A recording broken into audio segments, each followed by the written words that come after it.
অর্জুন সিং কি বলছেন শুনবো সরাসরি।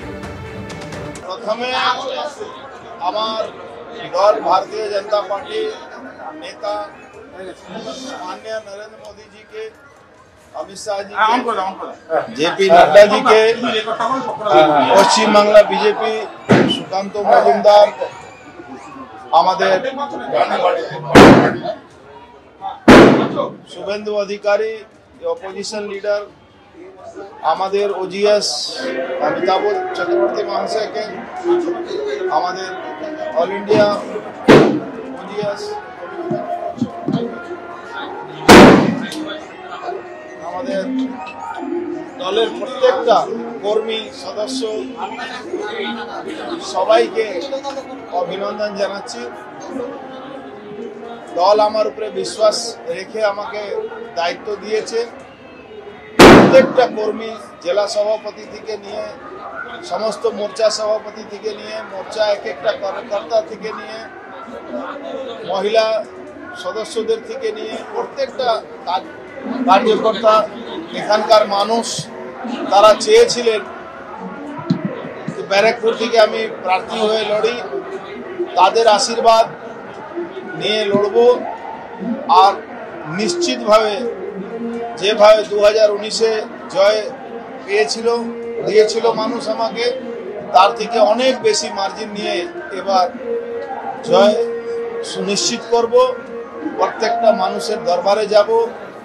যেভাবে ব্যারাকপুরটাকে ধ্বংস করা চক্রান্ত হয়েছিল, সেই সমস্ত ধ্বংসটা বৃথা গেল।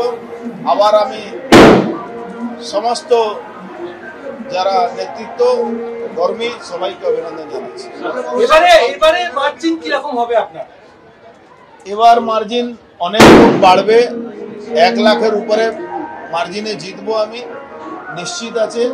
মানুষের সমর্থন, মানুষের আশীর্বাদ থাকবে। প্রচার কবে থেকে শুরু করবেন, কিভাবে শুরু করবেন? আমার প্রচার অনেক দিন ধরে শুরু আছে। আমার বিশ্বাস ছিল দল আমার উপরে ভরসা রাখবে, আমাকে নমিনেশন দেবে, তাই আমি অনেক দিন আগে থেকেই আমি প্রচারে নেমেছিলাম। কিন্তু অফিসিয়ালি ঘোষণা আজকে হয়েছে, তার জন্য অপেক্ষা করছিলাম।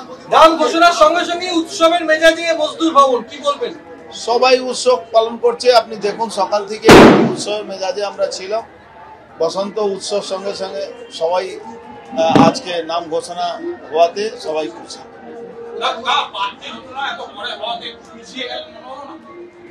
দেখো, রাজনীতিতে যারা মানে ভোটের সময় রাজনীতিতে নামে তাদের জন্য সমস্যা আছে। আমরা 24/7 রাজনীতি করার লোক, আমরা মানুষকে সঙ্গে সবসময় থাকি। এই জন্য আমাদের জন্য ভোট কালকে হোক আজকে হোক সেটা কোনো সমস্যা নেই।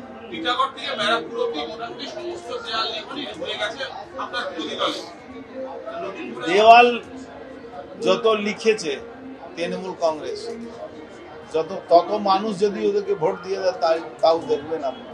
আপনার বিরুদ্ধে রাজ্যের মন্ত্রী পার্থ ভৌমিক, কিভাবে লড়াই হবে? পার্থ ভৌমিককে আমি লড়াইতে মনেই করি না। পার্থ ভৌমিক তো লড়ছে না, লড়ছে আমার এগেনস্টে এখানে পুলিশ কমিশনার, এখানকার পুলিশ আর গুন্ডা। পার্থ ভৌমিক কে? পার্থ ভৌমিক তো কোনোদিন কোনো মানুষকে ভালোই করেনি, কোনো তৃণমূল কর্মীকেও ভালো করেনি। এখানে ব্যারাকপুরের কোনো ইন্ডাস্ট্রি জন্য কোনো কাজ করিনি।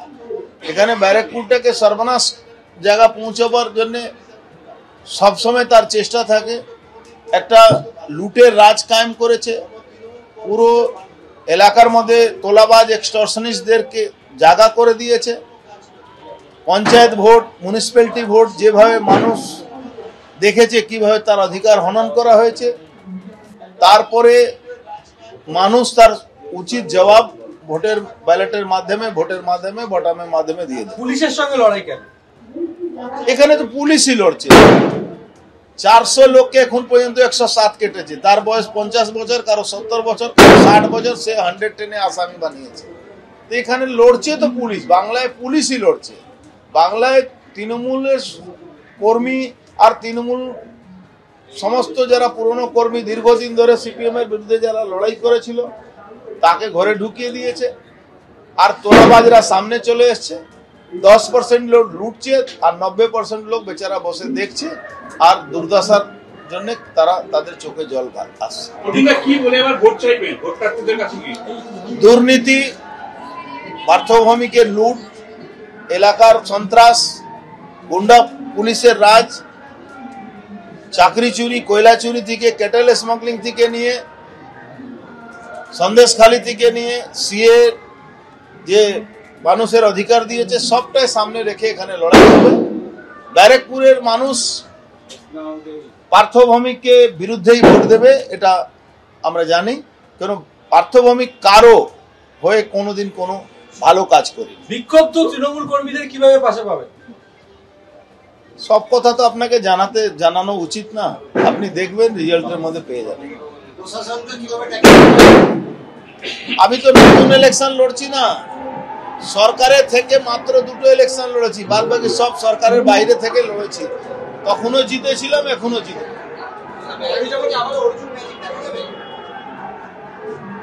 নিশ্চিতভাবে দেখবেন, ভোটের দিন তো আমারই ম্যাজিক চলে, তার আগে উপরে প্রধানমন্ত্রী ম্যাজিক চলে।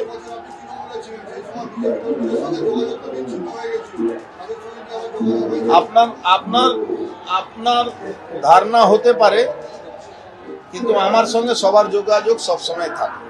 সোমনাথ স্যাম আপনাকে নিয়ে প্রচুর বলতে গিয়েছিল, এখন কি ইদানিং চুপচাপ, আপনি ম্যানেজ করে ফেললেন? দেখুন, সোমনাথ স্যামের দোষ আমি দিই না, কারো দোষ দিনে যারা উল্টো পাল্টা বলছিল, এ সবটাই ক্যামেক স্ট্রিট করাচ্ছিল, সবটাই ক্যামেক স্ট্রিটের ইশারায় হচ্ছিল। এরা সবাই জানে, আমরাও জানি। প্রচারের কোথায় কোথায় যাবেন, কিভাবে যাবেন? সঙ্গে থাকবেন, আপনি দেখবেন প্রচারে কিভাবে করতে হবে। বড়মার মন্দিরে পুজো দিয়ে শুরু করবেন বলেছেন। নিশ্চয়ই কালকে বড়মা মন্দিরে প্রথম পুজো করতে যাব। কখন যাবেন? কালকে সকালে 10টার সময় যাব, পুজো করতে যাব। আপনি যখন 2019-এ যখন তৃণমূল থেকে বিজেপিতে গেলেন, দেখা গিয়েছিল অনেক বিজেপি কর্মী আপনার হাত ধরে বিজেপিতে ঢুকে গেছে, বেশ কিছু নেতা নেত্রীও আসছে, এরকম কোনো সম্ভাবনা আছে? ওয়েট করুন, সব পাতা একদিন খোলা যায় নাকি? সময় আসলে খুলে দেবো। 1 লাখের উপরে মার্জিন হবে, নিশ্চিত থাকবে।